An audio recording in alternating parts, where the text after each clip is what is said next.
Who is the Knight of the Solitary Jail? In the Shadow of the Erdtree DLC, players will find this foe within a mausoleum. But why is he here, and what is his story? Today, we're going on a trek west of the Scorched Ruins to find the boss that humbled many a player in the first days after launch, and to take a closer look at the possible story behind this forgotten knight who haunts the land. I hope you enjoy. When the Tarnished takes their first steps into the lands of shadow, one of the first things we're greeted with is the shadow tree looming in the distance. Just as a note, SCADU is the Old English spelling for shadow.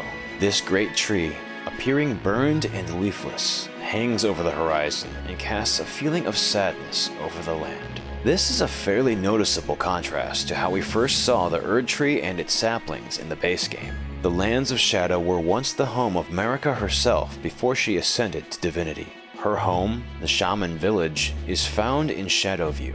The idea of this being a land of shadows attached to someone's past is kind of poetic in a way. With a land so filled with shadowy mystery, it's not surprising that we might find a possible homage included in the mix. To find our target in question, we can either head in a straight path to the northwest, or we can take the road north into the Scorched Ruins and hang a left once we're there. If you're up for some fights, take the road. However, I'd advise caution when taking this route, as up on one of the archways hides Spin to Win, and they'll try to do just that. Alright, they're actually known as Curse Blades. But come on, look at this guy. That being said, they do drop the Ascetic armor set, so if you're on the lookout for new light armor, then this might be a good encounter to farm. Regardless of the path you take, you'll eventually find yourself traversing a haunting graveyard as you make your way into the area west of the Scorched Ruins. Ghoulish worms hang over this hallowed place, but won't attack you unless you engage them first. Be mindful if you do, as you can quickly find yourself being pinballed to death between them if you're not careful. It is beyond these gormless ghost worms that we find our destination, the Western Nameless Mausoleum. It's generally recommended that you have 2 Shadow Tree blessings before challenging this boss to make the fight a bit easier, which is something I did not bother doing beforehand. In classic Elden Ring fashion, we will slowly step through the mist to reveal our foe within. As we head in, our adversary will draw their repeating crossbow to fire a volley at us. Run to either side at an angle to close the gap while the crossbow fires. We can punish every time they do this, but make sure not to get too greedy. This boss can and will take you out with no more than 2 blows. One piece of advice I have for anyone who hasn't done this encounter yet is to not bother challenging him when he takes up his blade in both hands. He'll switch between dual-wielding his crossbow and greatsword or two-handing the sword. Just avoid his attacks when he's doing the latter, as this is his most dangerous stance. Also, keep an eye out for his weapon's ability, the Solitary Moonslash, as that can easily be a one-shot death depending on what equipment you're donning. Eventually, he will go down, and you'll be awarded with his full set of armor as well as his sword. Elden Ring is a game that likes to hide its storytelling often in flavor text, as well as the environment. So let's take a look at the items we just received, shall we? Up first will be the armor. The text for all of them reads the same, so let's just focus on the central bit. It reads as follows: Steel chest armor of the Knights of the Solitary Jail. Part of a heavy armor set that covers the whole body in overlapping plates of steel and bedecked with a black cloak. The nameless mausoleums of the realm of shadow are said to hold the spirits of warriors who lost their names or their hearts.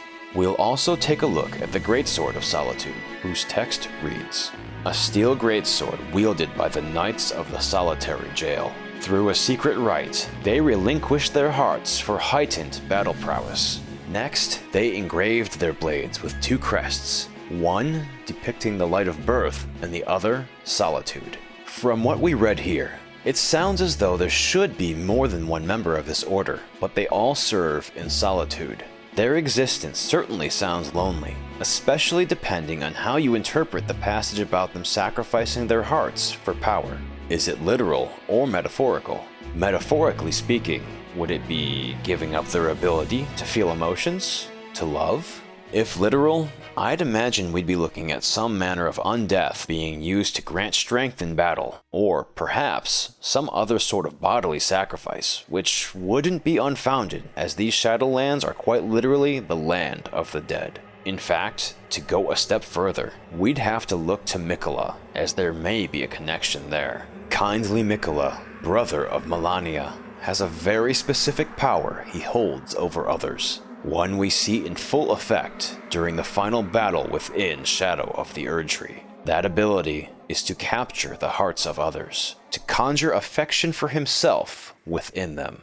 Mikola attempts to invoke these feelings within the Tarnished in a gamble to avoid conflict, but ultimately fails. With that in mind, it may very well be that these Knights of the Solitary Jail have given themselves over to Mikola like so many others, willingly or otherwise, and in doing so, have achieved a certain type of selfless strength that they may use to defend him. Now they, perhaps, don their armor in an effort to do just that. But why is this knight in a mausoleum? In our battle with him, he appears to be ethereal, a phantom. Given the sarcophagus in the rear of the chamber, it may be safe to assume that this knight is indeed dead. One has to wonder what this lone soul amongst an order of knights did in life to earn such a grand tomb for themselves. What sort of feats did they accomplish for an order of solitary knights to come together to exalt one of their own in such a manner? Further still, why are they restless in their death? This mausoleum appears to be quite ancient, though these lands are now a place of shadow, where all death gathers. There were earlier eras where things weren't so dark. There's even some record of the time before Marika's ascent, so it's quite possible that this knight was from a period that predated even her. If that were the case, it would certainly throw everything I've pondered on involving Mikola right out the window. It would be wild if we were encountering some of the beings left over from Placidusax's time as Elden Lord. Another important thing of note, this isn't the only mausoleum enshrouding the soul of a warrior who has seemingly passed on. There are in fact 3 other mausoleums in this realm, one for each cardinal direction, but the occupants don't seem to be related to each other on the surface. Red Bear in the north, Rakshasa in the east, and the Dancer of Rana to the south are all unique and bear no connection to the mysterious Knights of the Solitary Jail, aside from their places of rest. In fact, these other 3 all seem to hold the color red in common, particularly with regard to their devotion to flame and blood. Their mausoleums, like the Knights, are all filled with bones. The remains, perhaps, of challengers to their place of rest over the eons. It's also quite possible that there were sacrificial offerings presented here.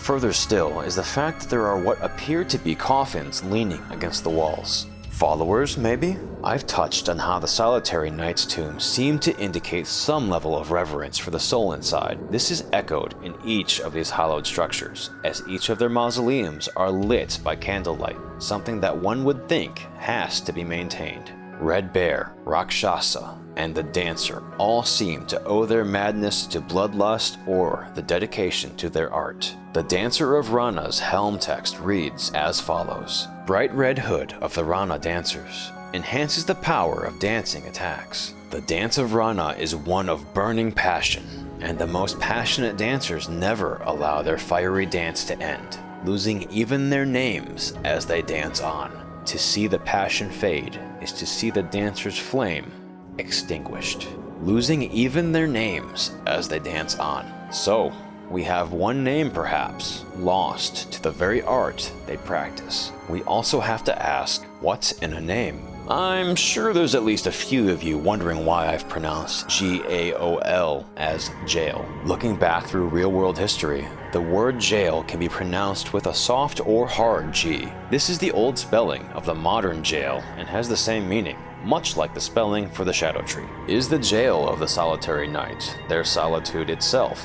While we are considering the significance of names, we should certainly put a spotlight on the fact that this mausoleum is nameless. Aside from the names being generally lost to madness, building off earlier thoughts, I wonder if these structures did indeed predate Marika. Marika went through a great deal of effort, to conceal the past with the creation of the Erdtree. Would she go as far as to strike the names of these historical figures from their own graves if they hadn't already been lost to their own forms of hysteria?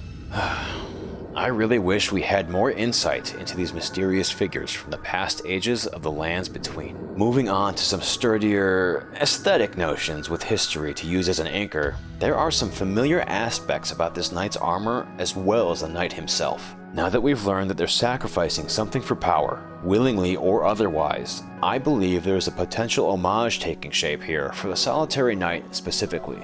For all of you Souls heads out there, I'm sure most of you know that game director Miyazaki is a gigantic fan of the manga Berserk, created by the late Kentaro Miura. There have been numerous references in his past games, and Elden Ring is no exception. Even in the base game, we were able to acquire a sword that will pair very well with this armor, if we choose not to use the capable blade that we just earned. Indeed, even on the way to this encounter, we passed a tree to the southeast of the Scorched Ruins that, itself, bears homage to Berserk with its gnarled branches weighted with the bodies that hang from them. With the fight in the Mausoleum, things started to click in my head right from the onset when this knight engaged us with a repeating crossbow. After being able to see the armor set up close, however, I personally didn't need any further confirmation to believe that this solitary knight was an homage to none other than Guts himself. The armor isn't necessarily a one-to-one recreation of the Berserker armor, but the influence is evident in the manner that the metal plates are fastened across the chest and arms. The lore attached to the Great Sword of Solitude also speaks of sacrifice for strength, which is something we know that the Berserker armor demands of Guts. The ability to keep fighting through what would be definitive doom, because the armor literally holds his body together to endure it, all the while suppressing any pain or fear that might be urging him to retreat. That's not a situation I'd like to find myself in. Guts, of course, has a repeating crossbow as well. Right now, I'm just thankful this knight didn't actually have the Berserker armor, or I might have had to summon some backup. This knight's location in a somber graveyard is tragically fitting in retrospect, considering Kentaro Miura has unfortunately passed on. May he rest forever in peace. With that said, what is your theory on this knight? Also, what other references have you found in the game related to Berserk? Let me know your thoughts in the comments, and I'll see you all next time on ShieldScuff. Later.